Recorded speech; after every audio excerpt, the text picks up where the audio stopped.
Be active, my sister. I want to preach to you now. Perceiving is more powerful than just seeing. That's why you can be born blind, but still you can perceive things.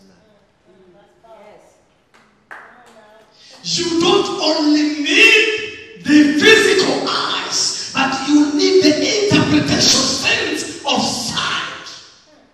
The conscious, the awareness of something is what I am talking about.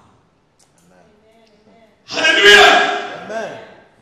You know, sometimes we can preach to people at a low standard, and sometimes you can raise the standard. Today, the standard is a little bit higher. Hallelujah! The standard is a little bit higher. We want to talk about deeper things, and I want you to open your heart so that you may perceive what I'm talking about.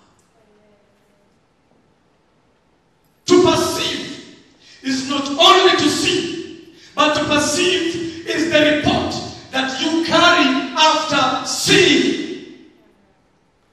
The message that is carried in your mind after you've seen. After this service, the message that you will carry in what you will see here is what I'm talking about. That is what determines your achievement. Your achievement is not based on just seeing, but beyond seeing.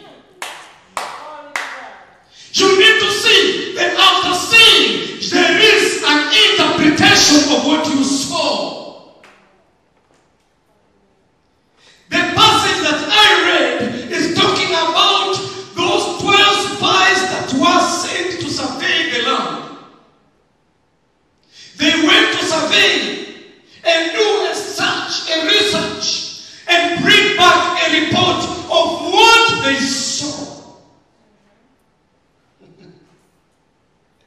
Hallelujah. Moses sent them to go and survey the land. And when they went to the land, they did their work properly, exhaustively. Their work was not to do anything other than just going there, seeing what is happening, how the land looks like, how the people behave in the land, the culture in the land, everything about the land, and write a report like a journalist. After writing the report, bring the report back to me. That is the message. Hello? Hello? The 12 guys went to the land. They did their work exhaustively. The Bible says they actually surveyed the land properly. They walked everywhere. They interviewed people. They tested the fruit of the land. They tested the honey and the milk of the land. And they even took some and they came with a report plus some things as proof that actually they were there. Then the Bible says 10 guys had a different report with 2 guys. 2 guys had another report and 10 guys another report. In other words, we can be here together, all of us, the way we are. But the way we perceive things will be different. A report will be different. That one means that actually the result can never be the same. The outcome is not always the same. Some people will come and will go back the way they come. They came. And some will come and they will go back with something. Why? Because the sense of perceiving, the sense of sight. It depends on how you see, and not only see, but how you interpret what you saw.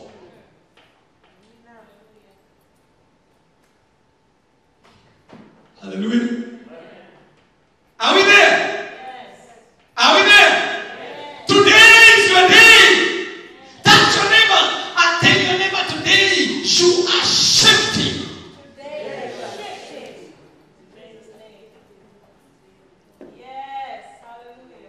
always love people who are moving. Hello?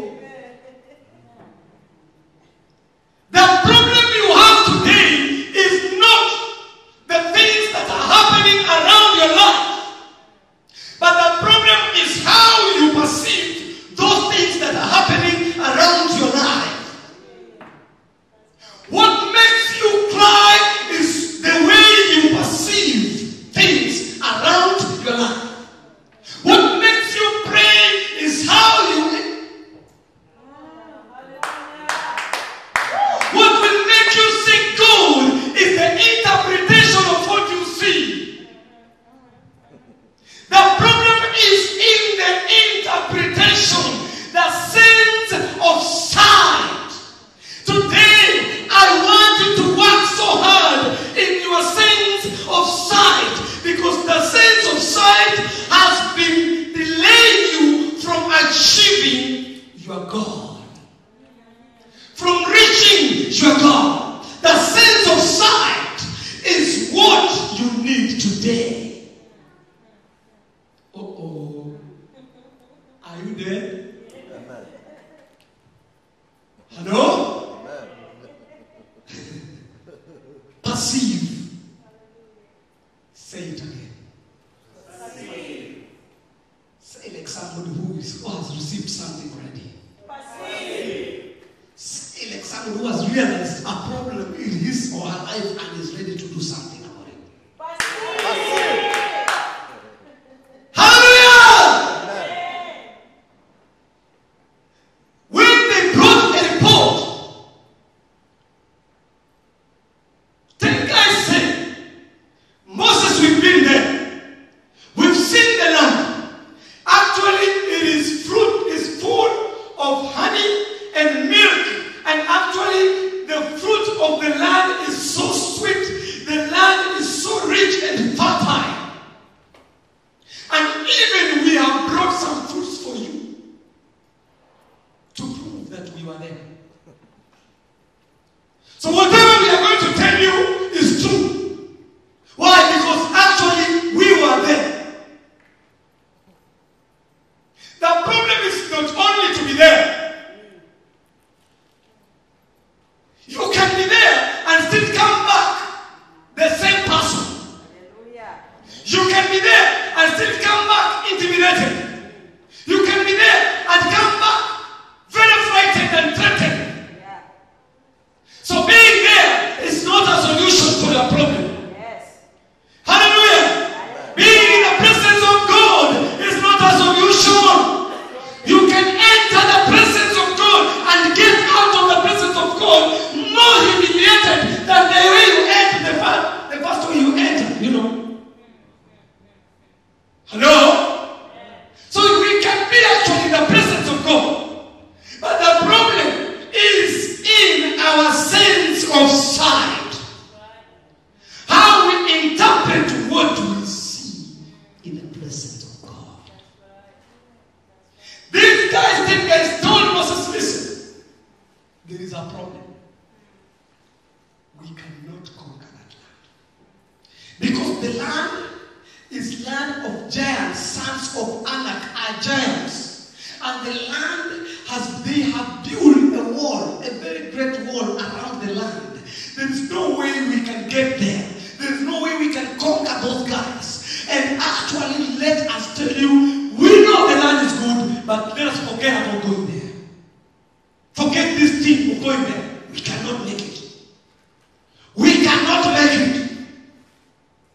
And two guys, Joshua and Caleb, said, no. We were also there. You've forgotten that we were there. Moses, we have viewed the land in our own way of interpretation. In what we want to tell you what we perceived, what we saw, that we are able to conquer that land. We are able to capture that land. We are able to possess the land. Hello? Actually, there is a room for us to go and get there. And then they said, no.